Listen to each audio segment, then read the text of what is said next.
जंतर मंतर की तस्वीर, संसद की तस्वीर, अनशन तोड़ने वाली तस्वीर, अनशन तोड़वाने वाली तस्वीर, जिंदाबाद मुर्दाबाद वाली तस्वीर, ट्रैफिक जैम की तस्वीर, नकाबपोश पत्थरबाजों की तस्वीर, पुलिस पर हमले की तस्वीर, सुरक्षा कर्मियों के घायल होने की तस्वीर, प्रोटेस्टर्स की तस्वीर, प्रोटेस्टर्स वहां पर इनकलाब जिंदाबाद कह रहे थे उसकी तस्वीर, प्रोटेस्ट को समर्थन देने के लिए पहुंचे नेताओं की तस्वीर।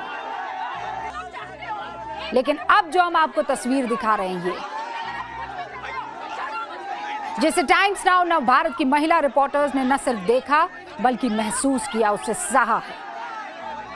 रूह कांप जाती है, रूह कांप जाती है, क्योंकि ये सब कुछ दिन के उजाले में हो रहा था, हजारों की भीड़ के बीच हो रहा था और देश की राजधानी में हो रहा था। ये सब उन लोगों की तरफ से हो रहा था जो ये कह रहे थे हम आंदोलन में शामिल हो रहे हैं, हम छात्रों के लिए यहाँ पर इकट्ठा हो रहे हैं, हम खुद छात्र। आप देखिए,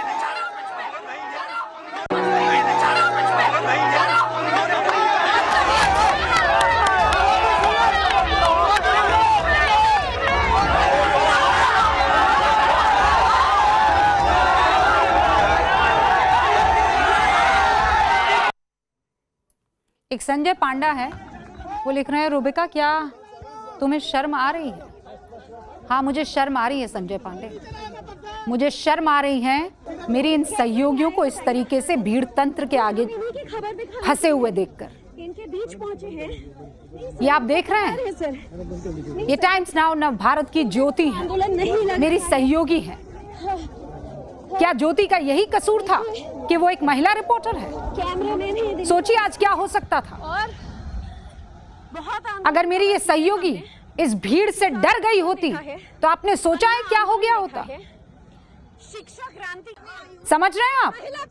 हमारी महिला सहयोगी की आवाज भीड़ के शोर में अगर दब गई होती तो क्या होता? सोचिए आज क्या होता अगर ज्योति ने भीड़ के सामने तन कर खड़े होने की हिम्मत ना दिखाई होती। खबर दिखाने के लिए ये पुलिस वाला है, ये डीसीपी है जो ज्योति को एकदम ऐसे अपने आगोश में लिए आगे चल रहे हैं। क्यों?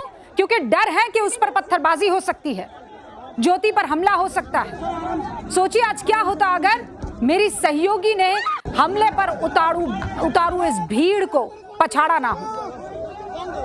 सोचिए आज क्या होता अगर मेरी सहयोगी के मोबाइल कैमरे में लाइव ये तस्वीरें रिकॉर्ड ना हो रही होती।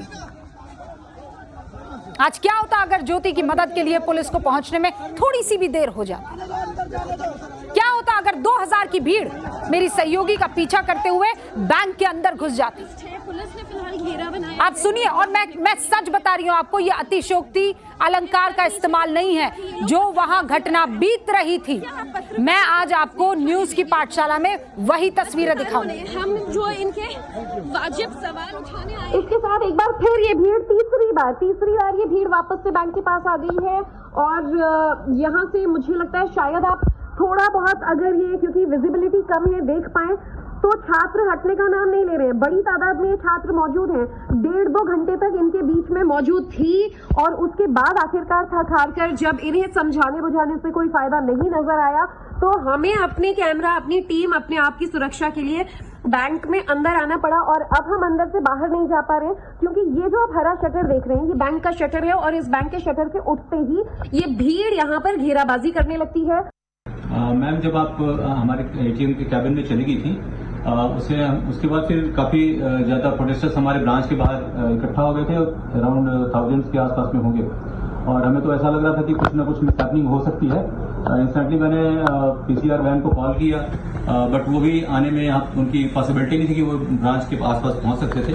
फिर उसके बाद हमने देखा कि थोड़ी बहुत अगर वहां पे भीड़ थोड़ी कम हुई थी, फिर हमने कोशिश की कि आपको हम एटलीस्ट कम से कम ब्रांच के अंदर बुला लें ताकि आप एटलीस्ट सेफ हो जाए।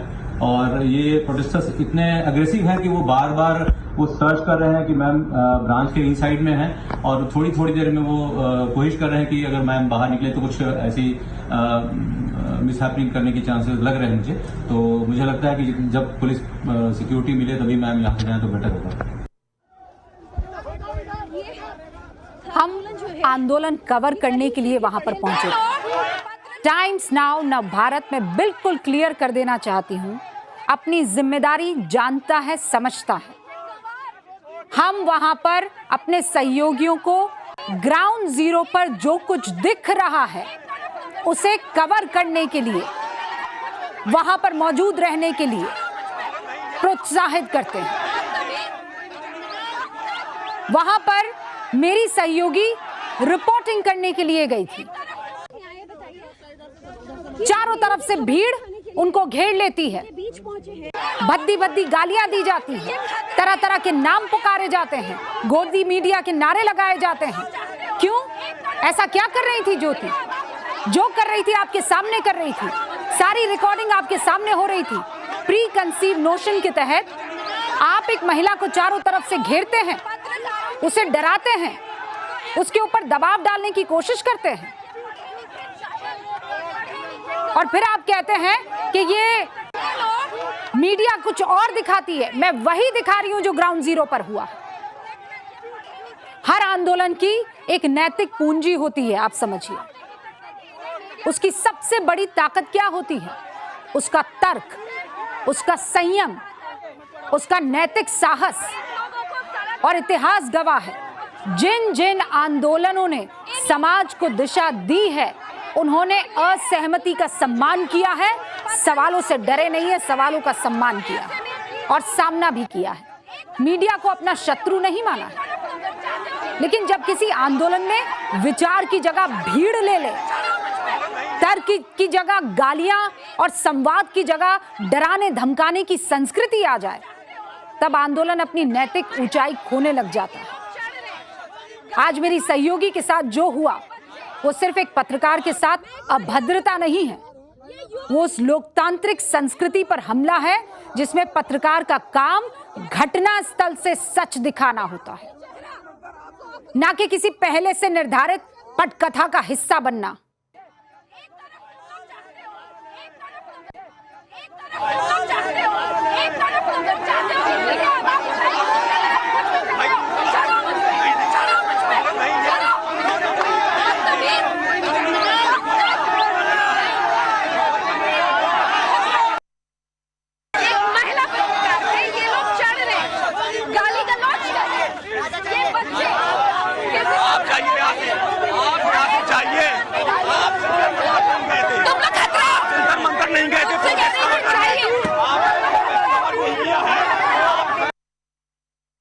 महिला पत्रकार हूँ, ये युवा है जिनके लिए मैं आवाज। ये लोग कैसे बदतमीजी कर रहे हैं, ये असली चेहरा कांग्रेस जनता पार्टी का असली चेहरा। मैं एक महिला पत्रकार हूँ। बताइए, मेरी सहयोगी वहां क्या करने गई थी? ग्राउंड जीरो पर रिपोर्ट करने गई थी। आपके प्री कंसीव नोशन, आपको सलाम। पहले महिला सहयोगी ज्योति को घेरा जाता है, गोदी मीडिया कहकर अपमानित किया जाता है, उस पर मनोवैज्ञानिक दबाव बनाया जाता है। स्थिति ऐसी हो जाती है कि उसे अपनी सुरक्षा के लिए एक बैंक में शरण लेनी पड़ती है।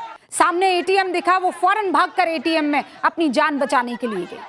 वो तो भला हो दिल्ली पुलिस के डीसीपी सेंट्रल दिल्ली रोहित राजबीर सिंह का, कि वो और उनकी टीम ज्योति मिश्रा और मेरे सहयोगी कैमरा पर्सन को सुरक्षित बाहर निकाल लाए।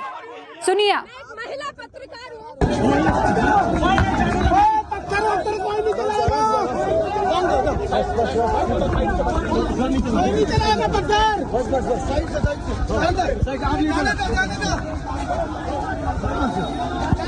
सर नीचे रखो, सर नीचे रखो, जाने दो, अंदर जाने दो, जाने दो।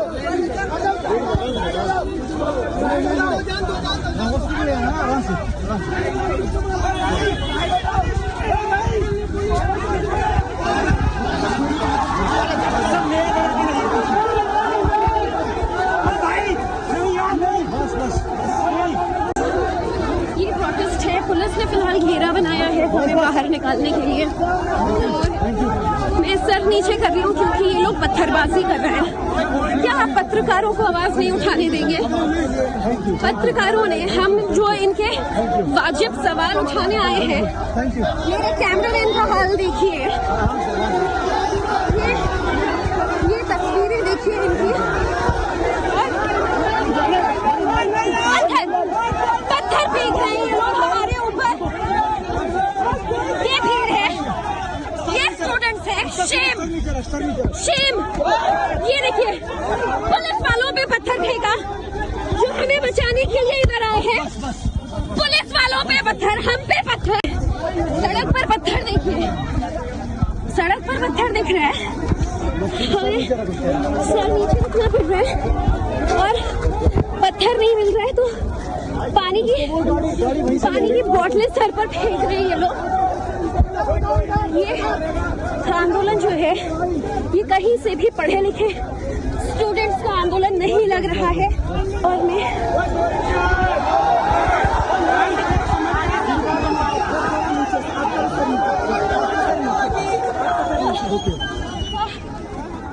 ये वही मानसिकता है जिसने पत्रकारिता को तथ्यों से नहीं लेबल से परिभाषित करना शुरू कर दिया। आप लेबल देंगे पत्रकारों, पहले पत्रकारों को एक खांचे में डाल दो, फिर उसके सवालों को खारिज कर दो, डीलेजिटिमाइज कर दो, फिर उसके कैमरे को दुश्मन घोषित कर दो। ये लोकतांत्रिक प्रतिरोध की भाषा नहीं है, इसे वैचारिक असहिष्णुता की भाषा कहते हैं। और विडंबना देखिए, जो लोग अभिव्यक्ति की स्वतंत्रता का सबसे ऊंचा दावा कर फिर रहे थे ना, ये डफली बजा बजा कर कि बोल के लब आजाद है, ये आप महिला के साथ करके कह पाएंगे कि चुल्लू भर पानी दूं जिसमें आप डूब मरेंगे?